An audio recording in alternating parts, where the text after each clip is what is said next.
നമുക്ക് അടുത്ത് പഠിക്കാനുള്ളത് നാനോ മെറ്റീരിയൽസിൻ്റെ സിന്തസിസ് ഓഫ് നാനോ മെറ്റീരിയൽസ് ആണ്. സിന്തസിസ് ഓഫ് നാനോ മെറ്റീരിയൽസിനകത്ത് മെയിനായിട്ടും 2 അപ്രോച്ചസ് ആണുള്ളത്. ഏതൊക്കെയാണ്? ടോപ്പ് ഡൗൺ അപ്രോച്ചും ബോട്ടം അപ്പ് അപ്രോച്ചും. നമ്മൾ ആദ്യം പഠിക്കുന്നത് ടോപ്പ് ഡൗൺ അപ്രോച്ചാണ്. ടോപ്പ് ഡൗൺ അപ്രോച്ച് എന്ന് പറയുമ്പം ആദ്യം ഒരു ബൾക്ക് പീസ് ഓഫ് മെറ്റീരിയൽ എടുത്ത് അതിനകത്തു നിന്നാണ് ഈ വെരി സ്മോൾ സ്ട്രക്ചേഴ്സ് നമ്മൾ പ്രൊഡ്യൂസ് ചെയ്യുന്നത്. സോ നാനോ മെറ്റീരിയൽസ് പ്രൊഡ്യൂസ് ചെയ്യാൻ വേണ്ടി ബൾക്ക് പീസ് ഓഫ് മെറ്റീരിയൽ എടുത്ത് അതിനകത്തു നിന്ന് പ്രൊഡ്യൂസ് ചെയ്യുന്നതാണ് ടോപ്പ് ഡൗൺ അപ്രോച്ച് എന്ന് പറയുന്നത്. ഇനി ടോപ്പ് ഡൗൺ അപ്രോച്ചിൻ്റെ പ്രത്യേകതകൾ എന്തൊക്കെയാണെന്ന് നോക്കാം. ടോപ്പ് ഡൗൺ അപ്രോച്ച് എന്ന് പറയുന്നത് പ്രോസസ്സിനകത്ത് സ്ലൈസിങ് അല്ലെങ്കിൽ സക്സസീവ് കട്ടിങ് ഇൻക്ലൂഡഡ് ആണ്. അപ്പം വലിയ പീസ് ഓഫ് മെറ്റീരിയലിന് ചെറിയ സ്മോൾ സ്ട്രക്ചേഴ്സ് പ്രൊഡ്യൂസ് ചെയ്യണമെങ്കിൽ ടോപ്പ് ഡൗൺ അപ്രോച്ചിനകത്ത് സ്ലൈസിങ് അല്ലെങ്കിൽ സക്സസീവ് കട്ടിങ് ഇൻക്ലൂഡ് ചെയ്തിട്ടുണ്ട്. ടോപ്പ് ഡൗൺ അപ്രോച്ചിനകത്ത് ലാർജ് സ്കെയിൽ പ്രൊഡക്ഷൻ നമുക്ക് ഈസി ആയിട്ട് ചെയ്യാൻ പറ്റും. So large scale production easy ആയിട്ട് ചെയ്യാൻ പറ്റുന്നത് ടോപ്പ് ഡൗൺ അപ്രോച്ചിലാണ്. അതുപോലെ ടോപ്പ് ഡൗൺ അപ്രോച്ചിനകത്ത് കെമിക്കൽ പ്യൂരിഫിക്കേഷൻ ആവശ്യമില്ല. ടോപ്പ് ഡൗൺ അപ്രോച്ചിൻ്റെ ഒരു പ്രത്യേകതയാണ് chemical purification is not required. ഇനി ടോപ്പ് ഡൗൺ അപ്രോച്ചുകളെന്ന് പറയുന്നത് എക്സ്പെൻസീവ് മെത്തേഡ്സ് ആണ്. ടോപ്പ് ഡൗൺ അപ്രോച്ച് എക്സ്പെൻസീവ് മെത്തേഡാണ്. ടോപ്പ് ഡൗൺ അപ്രോച്ചിനകത്ത് ഡെപ്പോസിഷൻ പാരാമീറ്റേഴ്സ് കൺട്രോൾ ചെയ്യാൻ സാധിക്കില്ല. ഇനി നമുക്ക് പല സൈസിലുള്ള പാർട്ടിക്കിൾസ് ഒബ്റ്റെയിൻ ചെയ്യാൻ പറ്റും. അതായത് ടോപ്പ് ഡൗൺ അപ്രോച്ചിനകത്ത് we can obtain particles of different sizes. പിന്നെ ഈ സിന്തസിസിൻ്റെ ആ ഒരു പ്രോസസ്സിനിടയ്ക്ക് തന്നെ ഇമ്പ്യൂരിറ്റീസ് ഇൻട്രൊഡ്യൂസ് ചെയ്യണമെന്നുണ്ടെങ്കിൽ നമുക്ക് ഇമ്പ്യൂരിറ്റീസ് ഇൻട്രൊഡ്യൂസ് ചെയ്യാൻ സാധിക്കും. അപ്പം എന്തൊക്കെയാണ് ടോപ്പ് ഡൗൺ അപ്രോച്ചിൻ്റെ പ്രത്യേകത?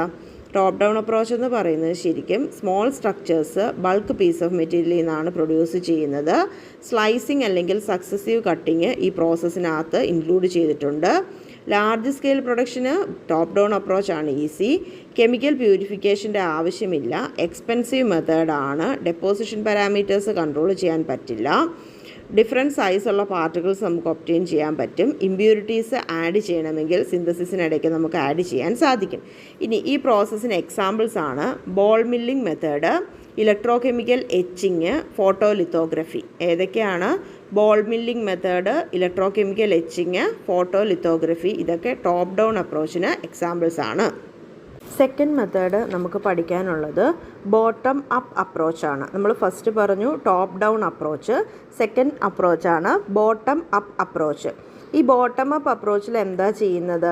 അതായത് നമ്മൾ ഒരു പാർട്ടിക്കിൾ അല്ലെങ്കിൽ മെറ്റീരിയൽ ഉണ്ടാക്കുന്ന ബിൽഡിംഗ് ബ്ലോക്സ് എന്ന് പറയുന്നത് എന്താ?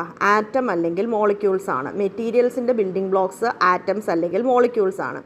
ഈ ആറ്റംസ് അല്ലെങ്കിൽ മോളിക്യൂൾസ് സബ്സ്ട്രേറ്റിലേക്ക് ആഡ് ചെയ്ത് നാനോ സ്ട്രക്ചേഴ്സ് ഉണ്ടാക്കും. അതാണ് ബോട്ടം അപ്പ് അപ്രോച്ച് എന്ന് പറയുന്നത്. അതായത് ബിൽഡിംഗ് ബ്ലോക്സ്, മെറ്റീരിയലിൻ്റെ ബിൽഡിംഗ് ബ്ലോക്സ് എന്ന് പറയുന്ന ആറ്റം അല്ലെങ്കിൽ മോളിക്യൂളാണ്. ഈ ആറ്റം ചേർത്ത് വെച്ചിട്ടോ അല്ലെങ്കിൽ മോളിക്യൂളുകൾ ചേർത്ത് വെച്ചിട്ടോ അത് കൂട്ടമാക്കി, അതായത് അത് സബ്സ്ട്രേറ്റിലേക്ക് ചേർത്ത് വെച്ച് നാനോ സ്ട്രക്ചേഴ്സ് ഉണ്ടാക്കുന്ന മെത്തേഡാണ് ബോട്ടം അപ്പ് അപ്രോച്ച് എന്ന് പറയുന്നത്. ഇനി ഇതിന് ലാർജ് സ്കെയിൽ പ്രൊഡക്ഷൻ ബുദ്ധിമുട്ടാണ്. അപ്പം നമ്മൾ പറഞ്ഞു ടോപ്പ് ഡൗൺ അപ്രോച്ചിൽ ലാർജ് സ്കെയിൽ പ്രൊഡക്ഷൻ ഈസി ആയിട്ട് ചെയ്യാൻ പറ്റും. എന്നാൽ ബോട്ടം അപ്പ് അപ്രോച്ചിൽ ലാർജ് സ്കെയിൽ പ്രൊഡക്ഷൻ ബുദ്ധിമുട്ടാണെന്ന് പറഞ്ഞു. ബോട്ടം അപ്പ് അപ്രോച്ചിനകത്ത് കെമിക്കൽ പ്യൂരിഫിക്കേഷൻ ചെയ്തെടുക്കണം. So chemical purification is required in bottom up approach. അതുപോലെ ഇത് ലെസ് എക്സ്പെൻസീവ് ആണ്. അതുപോലെ തന്നെ ഡെപ്പോസിഷൻ പാരാമീറ്റേഴ്സ് നമുക്ക് കൺട്രോൾ ചെയ്യാൻ സാധിക്കും. സോ ബോട്ടം അപ്പ് അപ്രോച്ചിനകത്ത് കെമിക്കൽ പ്യൂരിഫിക്കേഷൻ ചെയ്തെടുക്കണം. ലെസ് എക്സ്പെൻസീവ് ആണ്. ഡെപ്പോസിഷൻ പാരാമീറ്റേഴ്സ് നമുക്ക് കൺട്രോൾ ചെയ്യാൻ സാധിക്കും.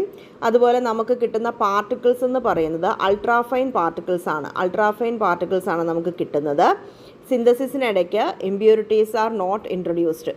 ഇമ്പ്യൂരിറ്റീസ് ഇൻട്രൊഡ്യൂസ് ആവുന്നില്ല. സിന്തസിസിനിടയ്ക്ക് ഇമ്പ്യൂരിറ്റീസ് ഇൻട്രൊഡ്യൂസ് ആവുന്നില്ല. ബോട്ടം അപ്പ് അപ്രോച്ചിൻ്റെ മെത്തേഡ്സ് ആണ് chemical vapour deposition, physical vapour deposition, sol gel method, hydrothermal synthesis. ഇതൊക്കെ ബോട്ടം അപ്പ് അപ്രോച്ചിൽ വരുന്നതാണ്. Chemical vapour deposition, physical vapour deposition, sol gel method, hydrothermal synthesis. ഇതൊക്കെ ഏതിൽ പെടും? ഇതൊക്കെ ബോട്ടം അപ്പ് അപ്രോച്ചിൽ പെടുന്നതാണ്. നമ്മുടെ നെക്സ്റ്റ് ടോപ്പിക്ക് സോൾജൽ പ്രോസസ്സാണ്. എന്താണ് സോൾജൽ പ്രോസസ്സ്? ഇത് നാനോ മെറ്റീരിയൽസിൻ്റെ സിന്തസിസിലുള്ള ഒരു പ്രോസസ്സാണ് sol gel process. Sol gel process bottom up അപ്രോച്ചാണ്. സോൾജൽ പ്രോസസ്സ് ബോട്ടം അപ്പ് അപ്രോച്ചാണ്. ഇതൊരു വെറ്റ് കെമിക്കൽ ടെക്നിക്കാണ്. സോൾജൽ പ്രോസസ്സ് വെറ്റ് കെമിക്കൽ ടെക്നിക്കാണ്. അപ്പോൾ ഈ സോൾജൽ പ്രോസസ്സിനകത്ത് നമ്മൾ സോൾ യൂസ് ചെയ്യും. എന്താണ് സോൾ എന്ന് പറയുന്നത്? സോൾ എന്ന് പറയുന്നത് അയോൺസിൻ്റെ കൊളോയിഡൽ ഓർ മോളിക്കുലാർ സസ്പെൻഷനാണ്. സോൾ എന്ന് പറയുന്നത് ഒരു സോൾവെൻറ്റിനകത്ത് അയോൺസിൻ്റെ കൊളോയിഡൽ ഓർ മോളിക്കുലാർ സസ്പെൻഷനാണ്. ഈ സോളിനെ നമ്മൾ ഇവാപ്പറേറ്റ് ചെയ്യും. സോളിനകത്തുനിന്ന് സോൾവെൻറ്റ് ഇവാപ്പറേറ്റ് ചെയ്ത് പോയി കഴിയുമ്പോൾ ഉണ്ടാവുന്ന സെമി റിജിഡ് മാസാണ് ജെല്ലെന്ന് പറയുന്നത്. ഈ സോളിനെ ഇവാപ്പറേറ്റ് ചെയ്താൽ എന്നാ പറ്റും? സോളിനകത്തുനിന്ന് സോൾവെൻറ്റ് ഇവാപ്പറേറ്റ് ചെയ്ത് പോകും. സോളിനകത്തുനിന്ന് സോൾവെൻറ്റ് ഇവാപ്പറേറ്റ് ചെയ്ത് പോയി കഴിഞ്ഞുള്ള സെമി റിജിഡ് മാസാണ് ജെല്ലെന്ന് പറയുന്നത്. സോൾജൽ പ്രോസസ്സിനകത്ത് സോള് യൂസ് ചെയ്ത് നമ്മൾ ജെല്ല് പ്രൊഡ്യൂസ് ചെയ്യുകയാണ് ചെയ്യുന്നത്. ഇനി സോൾജൽ പ്രോസസ്സിനകത്ത് 4 സ്റ്റെപ്സ് നമുക്ക് നോക്കാം. നമ്മളിവിടെ പ്രിക്കേഴ്സേഴ്സ് എന്ന് പറഞ്ഞാൽ എന്താണ്? ആദ്യം എടുക്കുന്ന കെമിക്കൽസ്. സ്റ്റാർട്ടിംഗ് കെമിക്കൽസ് ആയിട്ട് നമ്മൾ എടുക്കുന്ന എന്താണ്? അത് മെറ്റൽ ആൽക്കോക്സൈഡ് അല്ലെങ്കിൽ മെറ്റൽ ക്ലോറൈഡ് ആണ് എടുക്കുന്നത്. ഫസ്റ്റ് എടുക്കുന്ന പ്രിക്കേഴ്സേഴ്സ് ആയിട്ട് എടുക്കുന്നത് മെറ്റൽ ആൽക്കോക്സൈഡ്സോ മെറ്റൽ ക്ലോറൈഡ്സോ എടുക്കും. മെറ്റൽ ആൽക്കോക്സൈഡ്സും മെറ്റൽ ക്ലോറൈഡ്സും എടുത്തിട്ട് അതിൻ്റെ ഹൈഡ്രോളിസിസ് നടത്തും. മെറ്റൽ ആൽക്കോക്സൈഡും മെറ്റൽ ക്ലോറൈഡും എടുത്ത് അതിൻ്റെ ഹൈഡ്രോളിസിസ് നടത്തും. എന്താണ് ഈ ആൽക്കോക്സൈഡ് എന്ന് പറയുന്നത്? ആൽക്കോക്സൈഡ് എന്ന് പറഞ്ഞാൽ ഒരു ആൽക്കഹോളിൻ്റെ കോഞ്ചുഗേറ്റ് ബേസാണ് ആൽക്കോക്സൈഡ് എന്ന് പറയുന്നത്. ആൽക്കഹോളിൻ്റെ കോഞ്ചുഗേറ്റ് ബേസിനെ പറയുന്ന പേരാണ് ആൽക്കോക്സൈഡ്. അപ്പോൾ അതിനകത്ത് എന്തൊക്കെ കാണും? അതിനകത്ത് ഒരു ഓർഗാനിക് ഗ്രൂപ്പ് കാണും. ഈ ഓർഗാനിക് ഗ്രൂപ്പ് ഒരു നെഗറ്റീവ്ലി ചാർജ്ഡ് ഓക്സിജൻ ആറ്റവുമായിട്ടായിരിക്കും ബോണ്ട് ചെയ്തിരിക്കുക. എന്താണ് ആൽക്കോക്സൈഡ്? ആൽക്കോക്സൈഡ് എന്ന് പറഞ്ഞാൽ conjugate base of an alcohol ആണ്. ആൽക്കഹോളിൻ്റെ കോഞ്ചുഗേറ്റ് ബേസാണ് ആൽക്കോക്സൈഡ്. എന്ന് വെച്ച് കഴിഞ്ഞാൽ ഒരു ഓർഗാനിക് ഗ്രൂപ്പ് കാണും. ഈ ഓർഗാനിക് ഗ്രൂപ്പ് എന്തുമായിട്ടായിരിക്കും അറ്റാച്ച് ചെയ്തിരിക്കുന്നത്? നെഗറ്റീവ്ലി ചാർജ്ഡ് ഓക്സിജൻ ആറ്റവുമായിട്ട് ബോണ്ട് ചെയ്തിരിക്കുകയായിരിക്കും. നമുക്കതിനെ RO- എന്ന് വിളിക്കാം. R എന്ന് പറയുന്നത് ഓർഗാനിക് കോൺസ്റ്റുവൻ്റ് അല്ല, ഓർഗാനിക് ഗ്രൂപ്പാണ്. ഇത് ഒരു നെഗറ്റീവ്ലി ചാർജ്ഡ് ഓക്സിജൻ ആറ്റവുമായിട്ട് ബോണ്ട് ചെയ്തിരിക്കുന്നു. RO- എന്ന് ആൽക്കോക്സൈഡിനെ വിളിക്കാം. സെക്കൻഡ് സ്റ്റെപ്പാണ് കണ്ടൻസേഷൻ. അപ്പോൾ ഫസ്റ്റ് സ്റ്റെപ്പായിട്ട് ഹൈഡ്രോളിസിസ് ഓഫ് മെറ്റൽ ആൽക്കോക്സൈഡും മെറ്റൽ ക്ലോറൈഡുമാണ് പറഞ്ഞത്. സെക്കൻഡ് സ്റ്റെപ്പാണ് കണ്ടൻസേഷൻ എന്ന് പറയുന്നത്. തേർഡ് സ്റ്റെപ്പാണ് ഗ്രോത്ത് ഓഫ് പാർട്ടിക്കിൾസ് ഗ്രോ ചെയ്യാൻ തുടങ്ങും. അതായത് മോണോമേഴ്സ് പോളിമറൈസ് ചെയ്തിട്ട് കൊളോയിഡ്സ് ഫോം ചെയ്യും. സോളിനകത്ത് കൊളോയിഡ്സ് ഫോം ചെയ്യും. മോണോമേഴ്സ് പോളിമറൈസ് ചെയ്ത് സോളിനകത്ത് കൊളോയിഡ്സ് ഫോം ചെയ്യുന്നതാണ് ഗ്രോത്ത് ഓഫ് പാർട്ടിക്കിൾസ് എന്ന് പറയുന്നത്. അപ്പോൾ ഫസ്റ്റ് സ്റ്റെപ്പ് ഏതാണ്? ഹൈഡ്രോളിസിസ് ആണ്. First step hydrolysis. Second step condensation ആണ്.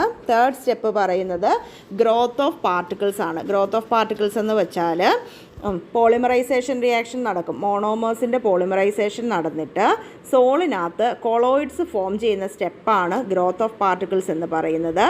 4 എന്ന് പറയുന്നത് ഈ കൊളോയിഡ്സിൻ്റെ ആഗ്ലോമറേഷൻ നടക്കും. കൊളോയിഡ്സിൻ്റെ ആഗ്ലോമറേഷൻ നടന്നിട്ട് ജെല്ല് ഫോം ചെയ്യും. സോൾജൽ പ്രോസസ്സിനകത്തെ 4 സ്റ്റെപ്പ് പറയുന്നത് first one hydrolysis, second one condensation, third step എന്താണ്? Growth of particles. അതായത് ഈ സോളിനകത്ത് കൊളോയിഡ്സ് ഫോം ചെയ്യുന്നതാണ് ഗ്രോത്ത് ഓഫ് പാർട്ടിക്കിൾസ്. ആ റിയാക്ഷൻ ഏതാ? പോളിമറൈസേഷൻ റിയാക്ഷനാണ്. 4ാമത്തെ സ്റ്റെപ്പ് എന്താണ്? കൊളോയിഡ്സിൻ്റെ അഗ്ലോമറേഷൻ ആണ്. കൊളോയിഡ്സിൻ്റെ അഗ്ലോമറേഷൻ നടന്നിട്ട് ജെല്ല് ഫോം ചെയ്യും. ഇനി ഇവിടെ സ്റ്റാർട്ടിംഗ് കെമിക്കൽസ് അതായത് പ്രിക്കേഴ്സേഴ്സ് ചൂസ് ചെയ്യുമ്പം ശ്രദ്ധിക്കേണ്ട കാര്യം എന്താണ്? ജെല്ല് ഫോം ചെയ്യാൻ ടെൻഡൻസി ഉള്ളത് വേണം പ്രിക്കേഴ്സേഴ്സ് ആയിട്ട് ചൂസ് ചെയ്യാൻ. അതായത് ഒരു ജെല്ലായിട്ട് ഫോം ചെയ്യാനുള്ള ടെൻഡൻസി ഉള്ളതാണ് പ്രിക്കേഴ്സേഴ്സ് ആയിട്ട് ചൂസ് ചെയ്യേണ്ടത്. ഇനി ഹൈഡ്രോളിസിസ് ആൻഡ് കണ്ടൻസേഷൻ റിയാക്ഷൻ. ഹൈഡ്രോളിസിസും കണ്ടൻസേഷനും റിയാക്ഷനെ ഗവേൺ ചെയ്യുന്ന ഫാക്ടേഴ്സ് എന്തൊക്കെയാണ്? ഹൈഡ്രോളിസിസിനെയും കണ്ടൻസേഷനെയും ഗവേൺ ചെയ്യുന്ന ഫാക്ടേഴ്സ് ആണ്. ഒന്ന് pH, 2 temperature. pH, temperature, molar ratio, അതുപോലെ പ്രിക്കേഴ്സേഴ്സിൻ്റെ നേച്ചർ, കാറ്റലിസ്റ്റിൻ്റെ കോൺസെൻട്രേഷൻ, അതുപോലെ പ്രോസസ് ഓഫ് ഡ്രൈയിങ്. ഇത്രയും കാര്യങ്ങളാണ് ഹൈഡ്രോളിസിസിനെയും കണ്ടൻസേഷൻ റിയാക്ഷനെയും ഗവേൺ ചെയ്യുന്ന ഫാക്ടേഴ്സ്. ഹൈഡ്രോളിസിസിനെയും കണ്ടൻസേഷൻ റിയാക്ഷനെയും ഗവേൺ ചെയ്യുന്ന ഫാക്ടേഴ്സ് എന്തൊക്കെയാണ്? pH ഉണ്ട്, ടെമ്പറേച്ചർ ഉണ്ട്, മോളാർ റേഷ്യോ ഉണ്ട്, നേച്ചർ ഓഫ് പ്രിക്കേഴ്സേഴ്സ് ഉണ്ട്, അതുപോലെ കോൺസെൻട്രേഷൻ ഓഫ് കാറ്റലിസ്റ്റ് ഉണ്ട്, പിന്നെ ഡ്രൈയിങ് പ്രോസസ്സ്. ഇത്രയും കാര്യങ്ങളാണ് ഹൈഡ്രോളിസിസിനെയും കണ്ടൻസേഷനെയും ഗവേൺ ചെയ്യുന്ന ഫാക്ടേഴ്സ് എന്ന് പറയുന്നത്. ഇനി എന്താണ് എയറോജെല്ല്? ഈ ജെല്ലിൻ്റെ ലിക്വിഡ് ഫേസ് നമ്മളൊരു ഗ്യാസ് വെച്ച് റീപ്ലേസ് ചെയ്താൽ, ജെല്ലിൻ്റെ ലിക്വിഡ് ഫേസ് നമ്മളൊരു ഗ്യാസ് വെച്ച് റീപ്ലേസ് ചെയ്താൽ, ഏത് ഗ്യാസ് വെച്ചാണ് റീപ്ലേസ് ചെയ്യുന്നത്? Carbon dioxide. സോ ജെല്ലിൻ്റെ ലിക്വിഡ് ഫേസ് നമ്മൾ കാർബൺ ഡൈ ഓക്സൈഡ് ഗ്യാസ് വെച്ച് റീപ്ലേസ് ചെയ്താൽ നമുക്ക് എന്ത് കിട്ടും? എയറോജെല്ല് കിട്ടും. സോ എന്താണ് എയറോജെല്ല്? ജെല്ലിൻ്റെ ലിക്വിഡ് ഫേസ് നമ്മൾ കാർബൺ ഡൈ ഓക്സൈഡ് ഗ്യാസ് വെച്ച് റീപ്ലേസ് ചെയ്താൽ നമുക്ക് എയറോജെല്ല് കിട്ടും.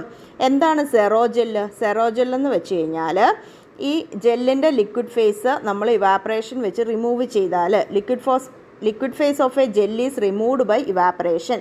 ജെല്ലിൻ്റെ ലിക്വിഡ് ഫേസ് നമ്മൾ ഇവാപ്പറേഷൻ വഴി റിമൂവ് ചെയ്താൽ നമുക്ക് സെറോജെല്ല് കിട്ടും.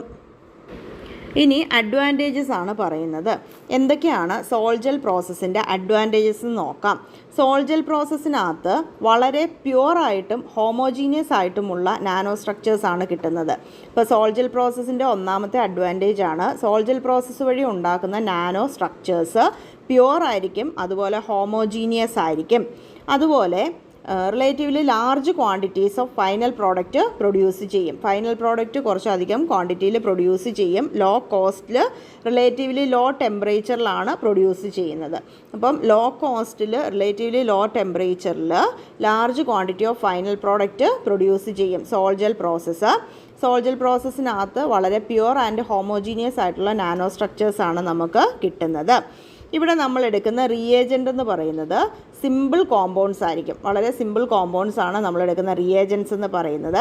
അതുപോലെ ഈ പ്രോസസ്സിന് വേണ്ടി സ്പെഷ്യൽ എക്യുപ്മെൻറ്റ്സ് ഒന്നും ആവശ്യമില്ല. ഈ പ്രോസസ്സിന് വേണ്ടി സ്പെഷ്യൽ എക്യുപ്മെൻറ്റ്സ് ഒന്നും ആവശ്യമില്ല. ജസ്റ്റ് ബോറോസിൽ അല്ലെങ്കിൽ പൈറക്സ് കണ്ടെയ്നേഴ്സ് മാത്രമേ നമ്മൾ യൂസ് ചെയ്യുന്നുള്ളൂ. സ്പെഷ്യൽ എക്യുപ്മെൻറ്റ്സിൻ്റെ ആവശ്യമില്ല. സോ അഡ്വാൻറ്റേജസ് എന്ന് പറയുന്നത് എന്തൊക്കെയാണ്? വളരെ പ്യുവർ ആയിട്ടുള്ള ഹോമോജീനിയസ് ആയിട്ടുള്ള നാനോ സ്ട്രക്ചേഴ്സ് കിട്ടും. അതും റിലേറ്റീവ്ലി ലോ കോസ്റ്റിലും ലോ ടെമ്പറേച്ചറിലും നമുക്ക് large quantity of final product obtain ചെയ്യാൻ പറ്റും. റിയേജൻ്റ് എടുക്കുന്നത് സിമ്പിൾ കോമ്പൗണ്ട്സ് ആണ്. സ്പെഷ്യൽ എക്യുപ്മെൻറ്റ്സ് ആവശ്യമില്ല. അതായത് ബോറോസിൽ അല്ലെങ്കിൽ പൈറക്സ് കണ്ടെയ്നേഴ്സ് മാത്രമേ നമ്മളിവിടെ യൂസ് ചെയ്യുന്നുള്ളൂ. ഇനി നമുക്ക് പഠിക്കാനുള്ളത് ഒരു സിന്തസിസിനകത്ത് ഒരു മെത്തേഡൂടെ പഠിക്കാനുണ്ട്. പിന്നെ കുറച്ച് ചെറിയ ടോപ്പിക്കൂടെ കഴിഞ്ഞാൽ നെക്സ്റ്റ് ക്ലാസ് കൊണ്ട് നമ്മുടെ നാനോ മെറ്റീരിയൽസ് ഫിനിഷ് ആവും. താങ്ക്